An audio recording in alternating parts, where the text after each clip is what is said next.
ৰাম নাৰায়ণ ৰাম সকল আধ্যাত্মিক চিন্তাধাৰাৰ পথ প্ৰদৰ্শন কৰিব লাগিব। তেতিয়াহে স্বাভাৱিকভাৱে ভ্ৰাতৃত্ববোধ বিস্তৃত ধাৰণা জন্ম হ'ব। প্ৰতিটো মানুহে বিস্তৃত দৃষ্টিভংগী উদাৰ মানসিকতা লাভ কৰিব, যি আজি তেওঁলোকে লাভ কৰিব নোৱাৰি। টেক্সি পাৰ্মিট বাছ লাইচেন্স আদিৰ পিছত লাগি থাকি এই চিন্তাধাৰাত নিজৰ মনোনিৱেশ কৰিব পৰা নাই।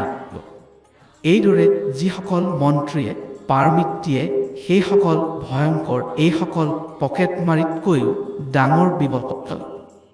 যিসকলে পকেটমাৰী কৰে তেওঁলোকে কেৱল নিজৰ পৰিয়াল ৰক্ষা কৰিবলৈ কৰে, কিন্তু এই মন্ত্ৰীসকলৰ কাম সমাজত ঘূণৰ দৰে খাই যায়।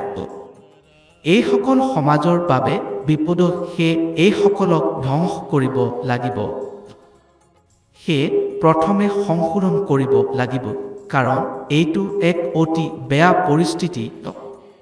এইদৰে চলি থাকিলে সহানুভূতি, মৰম, স্নেহ সকলো হেৰাই যাব। সকলক আবেদন জনাব লাগিব, আপুনি আহক আৰু সহযোগ কৰক এটা চৰকাৰক, যি হৈছে আধ্যাত্মিক চৰকাৰ। তেওঁলোকে পথ দেখুৱাব।